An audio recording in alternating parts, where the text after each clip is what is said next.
안녕하세요, 뱀개구리 아저씨입니다. 오늘은 시간이 많지 않아 국립생물자원관 회사에 나와서 이렇게 촬영을 하고 있습니다. 악어로 추정되는 동물이나 악어의 흔적인 발자국 그리고 배설물을 확인하신다면 꼭 사진으로 남겨서 하단에 있는 메일로 꼭 보내주시길 부탁드립니다.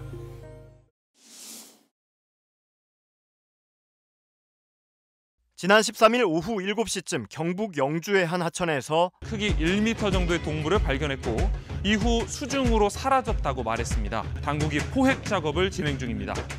네, 지난주 15일에 대구지방환경청의 요청으로 혼자 밤 늦게 악어가 나올 줄 알고 카메라랑 랜턴을 가지고 새벽까지 조사를 했었는데요. 박쥐나 길고양이와 몇몇 포유류 그리고 뱀과 개구리는 확인되었는데 아쉽게도 악어는 확인되지 않았습니다. 이 내성천은 물이 맑아가지고 악어가 만약에 이동하고 있다면 쉽게 관찰이 가능해 보이는데 주간에도 관찰이 안 됐고요. 현재는 악어가 일광욕하기에 적합한 지역들에 무인 센서 카메라를 설치해 놓은 상태입니다.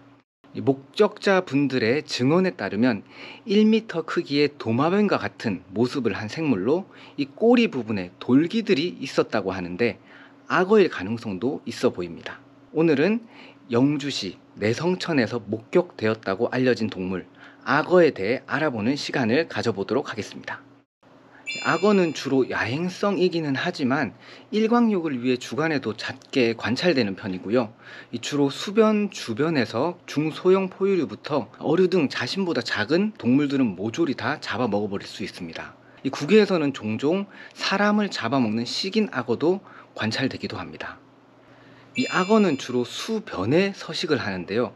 산림보다는 강이나 하천 주변에 출현할 가능성이 높습니다. 이 악어도 숨을 쉬어야 되기 때문에 계속 물속에만 있을 수가 없습니다. 이 물속에서 은신이나 매복을 하지만 이 물속보다는 수면에 코와 등을 내밀며 이렇게 유영을 합니다.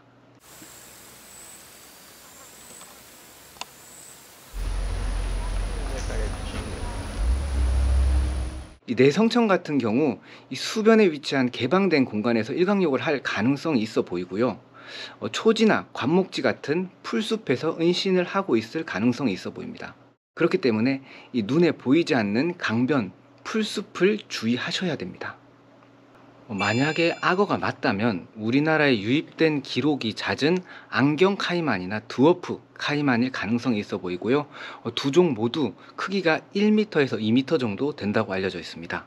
이 자료를 한번 보시면 작년에 서울대공원으로 악어 종 판별을 하러 갔던 자료인데요.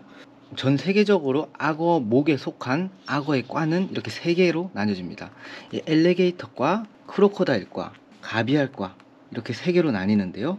일단 가비알과는 다른 2개의 과와 달리 이 주둥이가 뾰족하기 때문에 구별이 굉장히 쉽고요. 엘리게이터과는 보시는 것처럼 주둥이가 넓은 반면에 크로코다일과는 주둥이가 좁다는 특징을 가지고 있고요.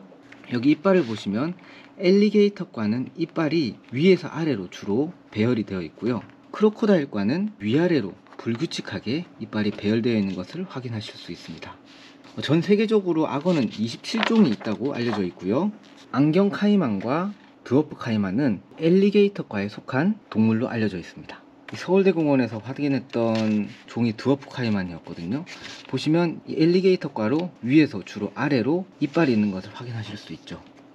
먼저 수변에서 가까이 있는 뭇에서 일광욕을 하거나 수중에 떠다니는 모습을 확인하는 방법이 한 가지 있고요. 다음으로 이 배설물과 발자국과 같은 흔적과 울음소리를 통해서도 확인할 수 있는 방법이 있습니다. 또한 야간에 랜턴을 이용해서 이 불빛에 비춰진 악어의 눈빛을 통해 확인하는 방법이 있고, 이 먹이로 악어를 유인하거나 이 포획 틀이나 올무를 설치해서 찾을 수 있는 방법도 있습니다. 이 종마다 차이가 나겠지만 어린 개체들은 이런 소리를 반복적으로 내고요. 이 성체 같은 경우는 이 사람 트름 소리와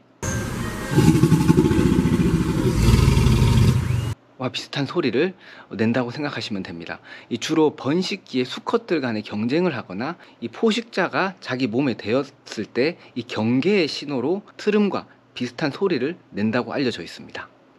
이 악어는 뒷발이 앞발보다 크고 깁니다.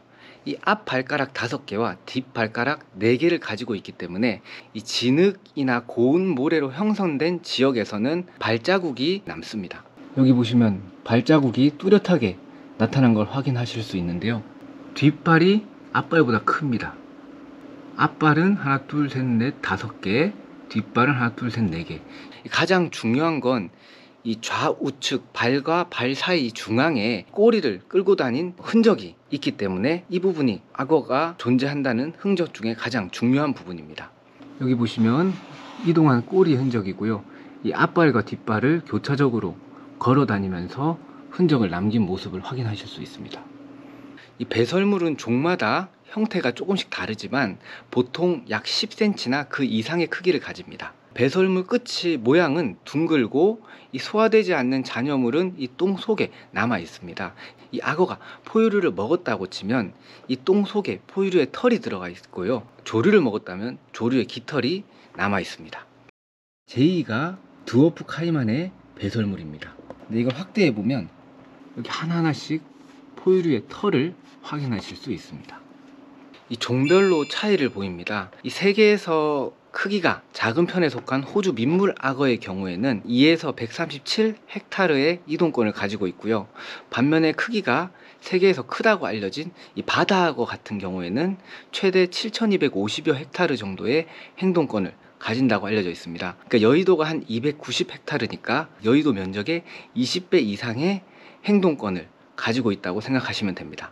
한편 이 넓은 주둥이 카이만 같은 경우는 1일 이동권이 37m 정도로 알려져 있습니다.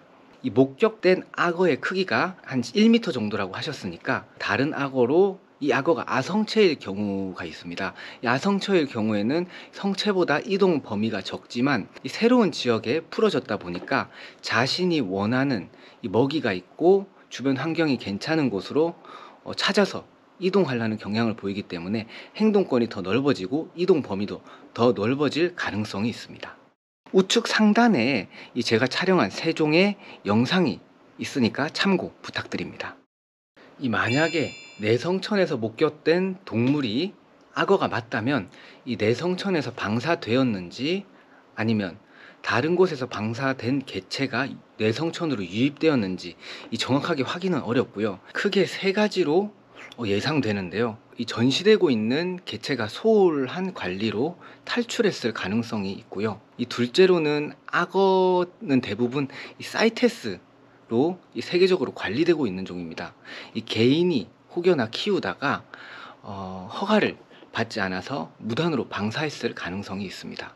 그리고 셋째로는 이 목격자분들이 잘못 봤을 가능성이 존재하는데요. 저도 뱀 조사를 다니면서 주변 사람들에게 여쭤보면 뱀이 상상 이상으로 크기가 크다고 3m, 2m 이렇게 크기가 크다고 하시는데 실제로 그 주변을 관찰하면 대부분 유혈목이나 누룩뱀처럼 이 크기가 그렇게 크지 않는 중소형 뱀들이 관찰됩니다. 그렇기 때문에 악어가 아닐 가능성도 확실히 존재하고요. 악어가 아니라면 수달이나 가물치 아니면 요즘 야생에서 관찰되고 있는 늑대 거북이나 악어 거북일 확률도 존재합니다.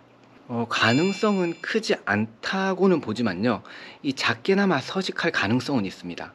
우선 악어를 상대할 포식자가 한국에 없고요. 전부 악어의 먹이원입니다. 이 악어는 열대성 동물인데요. 이 겨울의 생존 여부가 굉장히 중요할 것 같습니다.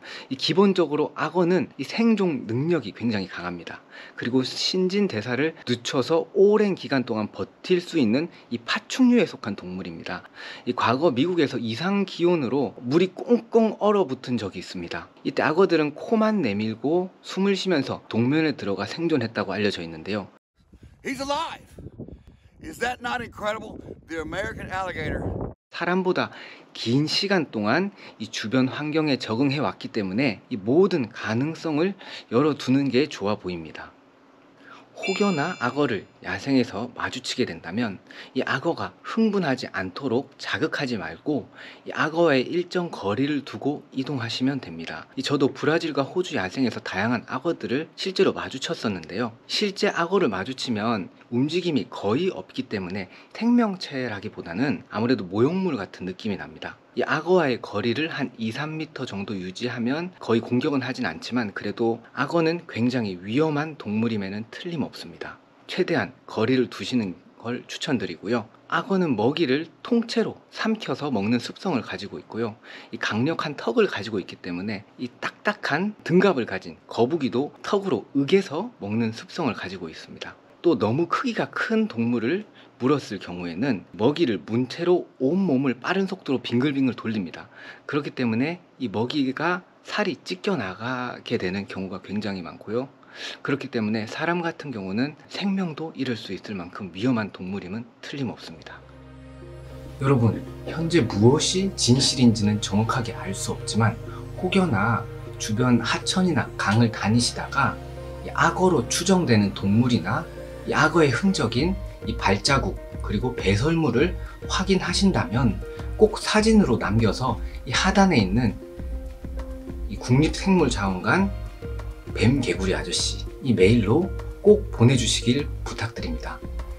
가능하다면 직접 출장을 결제받고 악어의 존재를 파악하기 위해 현장에 나가도록 하겠습니다. 항상 안전 조심하시고 이 하천 주변에 있는 풀숲 함부로 들어가지 않기를 권고드리고요. 지금까지 시청해주셔서 진심으로 감사드립니다.